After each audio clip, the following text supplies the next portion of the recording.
The Safe House has up to 20 beds for women and children who are the victims of the most horrific violence, femicide and rape.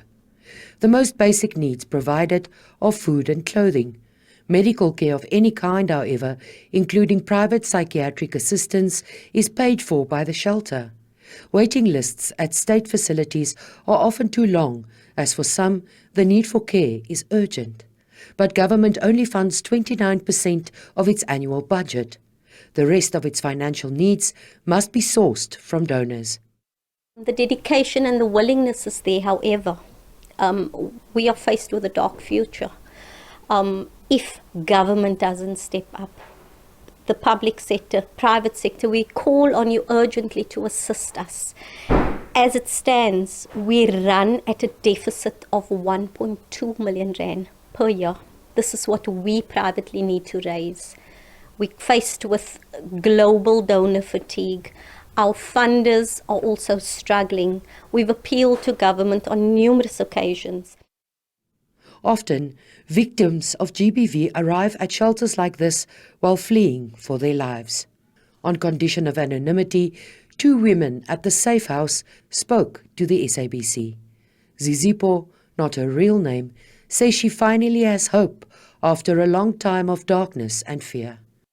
When I first came here, I didn't know where am I going or what kind of place am I going to. So eventually, when I got in, I saw this beautiful place. I can say that I'm in a safe house. It's a safe place for me. Places like this are important because, especially for us, I can say people that have been abused. It's where you can think, and that's where you can know where to from here. Kayla, also not her real name, has completed first aid, sewing and entrepreneurship courses during her stay thus far. She believes this will help her live an independent life.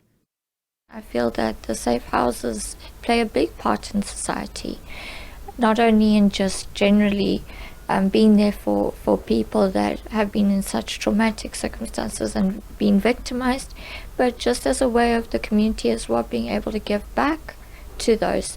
So through anonymous donations and things like that, that also helps us. So I truly think that it's a cornerstone in our society, and it should be something that should be guarded and kept going.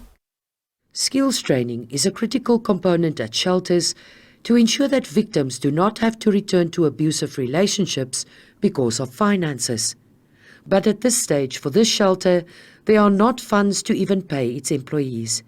The 4 house mothers and other staff, however, offer to stay on without receiving their own much-needed salaries to continue to provide a service. At the moment, as we stand, within the next 2 weeks, our funds are depleted. It is Christmas time, and the irony is that 7 years ago we opened our doors on the 24th of December to accommodate the most vulnerable.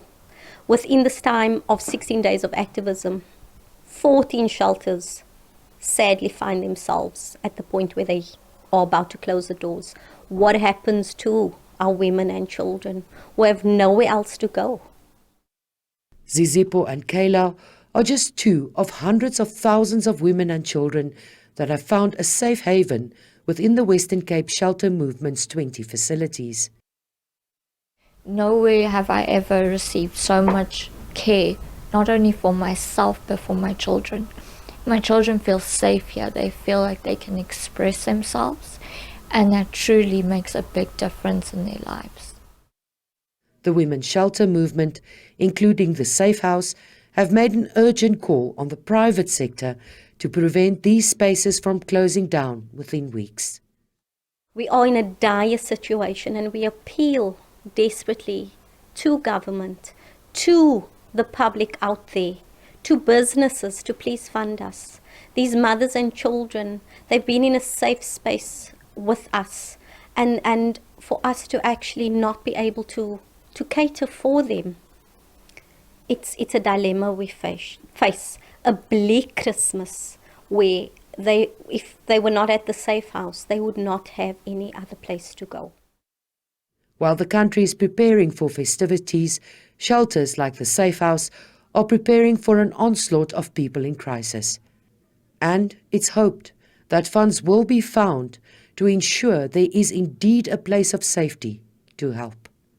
Mariska Botha, SABC News, Cape Town.